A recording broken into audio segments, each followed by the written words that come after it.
ને મિત્રો મજામાં. મિત્રો આપણે 10મા ધોરણની અંદર ક્ષેત્રફળ ને ઘનફળના જે સમ્સ આવે છે, જે બોર્ડમાં પૂછાયેલા છે એમાં નજર કરી રહ્યા છીએ. અને આવા જ પ્રશ્નો કોઈ પણ કોમ્પિટિટિવ એક્ઝામમાં પૂછાઈ જ રહ્યા છે. તો આપણે સૂત્ર જે કંઈ નવા આવશે એ પણ જોતા જઈશું અને દાખલાઓમાં જે વૈવિધ્યતા છે એ પણ નજર કરતા રહેશું. જેમ કે અહીં આપ્યું છે બે સમાન ઊંચાઈના શંકુઓના પાયાની ત્રિજ્યાનો ગુણોત્તર 2:3 છે. તો તેમના ઘનફળનો ગુણોત્તર ખાલી જગ્યા છે. મિત્રો સમાન ઊંચાઈના શંકુ છે અને 2:3 છે. તો ત્રીજા દાખલા તરીકે આ 2 છે અને આ થોડી આપણે મોટી કરી, આ 3 છે, રાઈટ? અને આ ધારો કે 2 છે. ઊંચાઈ તો સેમ રાખી છે લોકોએ, આ ઊંચાઈ સેમ છે. જે આ h હશે તો આ પણ h છે. તો આ જે છે આર જે છે એ 2 આપ્યા છે અને આ આર આપણે ધારો કે મોટા કરીએ તો આ 3 આપ્યા છે. તો પાયાની ત્રિજ્યાનો ગુણોત્તર એટલે કે તમને આર ના છેદમાં આર આપી દીધું છે. કેટલું છે? 2/3. અને ઘનફળનો ગુણોત્તર શોધવાનો છે.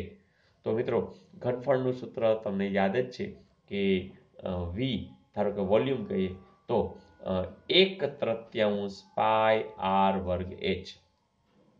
આનું ઈ જ થાય 1/3 પાય આર વર્ગ એચ. મેં જો અહીંયા આર કેપિટલ કર્યું કારણ કે મસ્ત જુદું પડે એટલા માટે.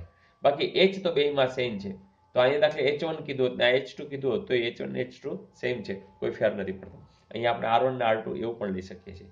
પણ એનો ગુણોત્તર લેવાનો છે. ગુણોત્તર એટલે ભાગાકાર. પણ આને V1 કહે V2 કહે તો ગુણોત્તર લઈ તો શું થાય તમે જ કહો. આ તો ઉડી જાય, બાય ઉડી જાય, એચ સરખા જ ઉડી જાય. ટૂંકમાં જવાબ એને એ જોઈ છે કે R1 ના છેદમાં આર સ્ક્વેર આવો તો એટલે અહીંથી જ મળી જાય આર સ્ક્વેર, અથવા તો મૂકી દો તોય ચાલે. તો 2 નો વર્ગ શું આવે? 4. 3 નો વર્ગ શું આવે? 9. તો 4 ના છેદમાં 9 એટલે કે 4/9 છે ક્યાંય? યસ. તો એ ભાગાકારનો હોવો એટલે જેમ અને ગુણોત્તર હોવો. તો બસ જવાબ તમને પહેલો જ આપી દીધો છે. તો છે ને સહેલું મિત્રો. તો સૂત્ર એક નવું શીખ્યા શું કે ભાઈ કોઈ પણ શંકુના ઘનફળનું સૂત્ર શું? 1/3 પાય આર વર્ગ એચ. અને મેં તમને વાત કરી કે તમામ ક્ષેત્રફળ ઘનફળના સૂત્રો ને જે લિંક છે એ ડિસ્ક્રિપ્શનમાં મૂકી છે.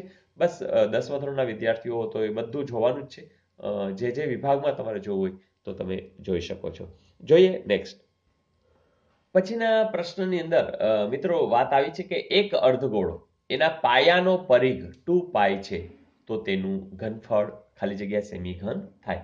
મિત્રો અર્ધગોળો કઈ નહીં એટલે એને જો આ ટાઈપનો, બરાબર, અર્ધગોળો અને પાયાનો પરિઘ. હવે આ પરિઘ એટલે આમ જોઈએ ને, જો આપણી સામે આપણે આમ નીચું છે આપણે સામે આમ રાખી દઈએ તો એ તો પાછું આવું જ દેખાતું હોય કે નહીં. હવે આ પરિઘ એટલે શું? તો પરિઘનું સૂત્ર તો એક જ છે. શું? 2πr. બરાબર ને? કોઈ પણ આર ત્રિજ્યા વાળું હોય, આ તમે અર્ધગોળાને તમારી સામે રાખો છો તો તરત તમને આવો આકાર દેખાશે, ગોળાકાર દેખાશે, વર્તુળાકાર દેખાશે. અને એનો પરિઘનું એક જ સૂત્ર છે 2πr. એ તમને આપી દીધું છે કેટલું? 2π છે. એટલે આમ તમે જુઓ ને તો તમને ખબર પડી ગઈ છે કે આ 2π ને ધારો કે આ બાજુ લઈ જાવ તો આર મળી જાય છે. 2π ના છેદમાં 2π એટલે જવાબ મળ્યો 1. એટલે તમને આર ઇનડાયરેક્ટલી આપી દીધો છે કે આર છે એ 1 એકમ છે. હવે એને પૂછ્યું છે શું? ઘનફળ. હવે તમને ખબર હોવી જોઈએ કે અર્ધગોળો હોય ને, અર્ધગોળો, તો એનું ઘનફળ શું થાય? તમને ખબર છે કે આખે આખો ગોળો હોય ને તો 4/3 પાય ઘન થાય છે. અડધો હોય તો શું થઈ જાય? તો આપણે 2 વડે ભાગવા પડે તો 2 દુ 4 એટલે કે 2 આવી જશે.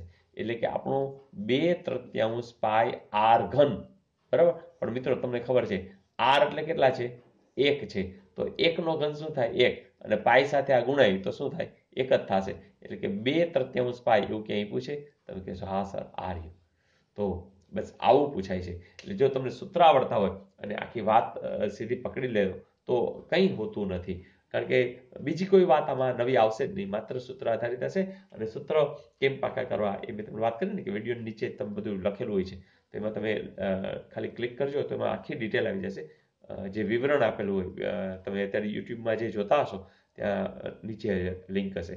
તો એમાં બધી વિગતો છે, જરા જોઈ લેજો. તો ખાસ કરીને ક્ષેત્રફળ ઘનફળના સૂત્રો છે એ કેમ પાકા કરવા એ વિડીયો 2-3 વાર જોઈ લ્યો.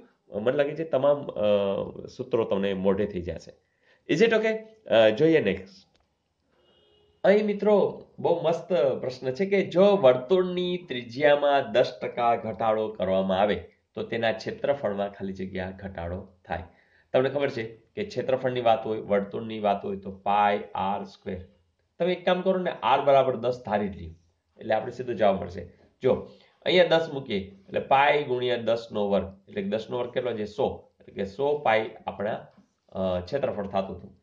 હવે એમ કે છે 10% ઘટાડો કરીએ. હવે આર છે નવો લઈ લઈએ આપણે 10% ઘટાડો એટલે 10% એટલે એક ઘટાડો એટલે આર હવે કેટલો છે 9. તો હવે તમે મૂકો પાઈ આર સ્ક્વેર પાઈ ગુણ્યા 9 નો સ્ક્વેર એટલે કે શું થશે 81 પાઈ. તમે જ કયો 100 પાઈ વાળા 81 પાઈ થયા છે એટલે કે 100% જ હંમેશા 100 જ હોય તો 100 વાળા 81 ધેટ મીન્સ ખબર જ પડી ગઈ કે એમાં 19 ઘટી ગયા તો 100 ની જ વાત છે એટલે કે 19% જ સીધા જવાબ આવી જશે. તો એનો જવાબ આવશે 19. તો આવું પણ પૂછાય અને તમે સહજ જે વસ્તુ જાણો છો એ જ સીધી મૂકો તો જવાબ રેડી જ છે. તો મજા આવી મિત્રો. એક હોમવર્ક આપી દઉં મિત્રો. આ પણ બોર્ડમાં પૂછાયેલો અને બહુ મસ્ત સમજે મજા આવે એવું છે અને તમને આવડી પણ જશે મિત્રો. જો અહીંયા ચોરસ દેખાય છે યસ અને 4 સેમી યસ કે જે કે 4 એકમ છે. આ પણ ચોરસ દેખાય છે જે 3 એકમ છે અને અહીં તમને કાટકોણ ત્રિકોણ દેખાય છે. હા તો તમારે આખું જે બંધાકૃતિ છે એનું ક્ષેત્રફળ શોધવાનું છે. મને ખાતરી છે કે તમે શોધીને જ કોમેન્ટ જરૂરથી લખી નાખશો. તો મજા આવી દોસ્તો. તો મજા કરશું અને હા હોમવર્ક ચલો ગઈકાલનું હોમવર્ક. પ્રશ્ન બહુ મસ્ત હતો કે ₹5ના સિક્કાની કુલ સપાટીનું ક્ષેત્રફળ શોધવાનું સૂત્ર ખાલી જગ્યા છે.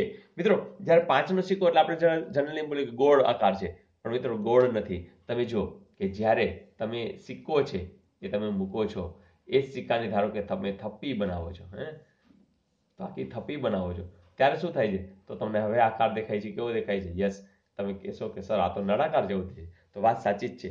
જ્યારે સિક્કો તમે રાખો છો ને ત્યારે એની હાઈટ એકદમ ટૂંકી હોય છે. આ એચ છે ને બરાબર ને એને હાઈટનો પ્રોબ્લેમ છે એટલે હાઈટ એકદમ ટૂંકી છે પણ આકાર તો કેવો છે નળાકાર જ છે. અને નળાકાર માટે જ્યારે તમને ખબર છે કે એક આ સપાટી એક ઉપરની સપાટી અને એક નીચેની સપાટી કારણ કે સિક્કામાં બધી સપાટી છે. એક જે ગોળાઈ છે એ સપાટી પણ હશે ઉપર પણ સપાટી હશે નીચે પણ હશે એટલે કે આ જે સપાટી છે એનું તમને સૂત્ર ખબર છે શું છે તો 2πrh. પછી ઉપરનું જે વર્તુળાકાર છે તો વર્તુળાકારમાં આપણે ખબર છે શું છે પાઈ આર સ્ક્વેર અને હજી નીચે પણ એક છે એટલે કે પાઈ આર સ્ક્વેર. ફરીથી જ્યારે આ ખાલી વક્ર સપાટી જોઈ ત્યારે તમને સૂત્ર ખબર છે 2πrh છે. જે ઉપરની સપાટી કીધું પાઈ આર સ્ક્વેર છે નીચેની પણ કેટલી છે પાઈ આર સ્ક્વેર. હવે તમે કહો પાઈ આર સ્ક્વેર એટલે કે 2πr સ્ક્વેર એટલે કે 2πrh વત્તા 2πr સ્ક્વેર. હવે 2 કોમન પાઈ કોમન આર એક વાર છે અહીંયા બે વાર છે એટલે એક કાઢ લ્યો તો 2πr h અહીંયા જો h વધ્યો 2πr કોમન નીકળી ગયા h વધ્યો વત્તા આમાં પણ 2π અને r નીકળી ગયો કોણ આવશે r.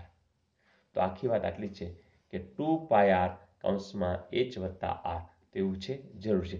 મિત્રો મેં આટલું બધું લાંબુ એટલે કરાયું કે તમે એનો જે કન્સેપ્ટ સમજી જશો તો ક્યાંય પણ તમને આ સૂત્ર તરત હવે યાદ આવશે કે ભાઈ આ એટલે શું કે 2πrh પછી તો ઉપરની એટલે ક્યારેય પણ ઘણી વખત તમને એક પીપ બતાવે એમાં ઢાંકણું નથી તો તમે સમજી જાય એક પાયર કાઢી નાખવાનું બરાબર. તળિયું છે ઢાંકણું નથી બરાબર હાવ નથી કંઈ ઉપર એક ખુલ્લું છે નીચે ખુલ્લું છે તો બે કાઢી નાખશો બરાબર ને.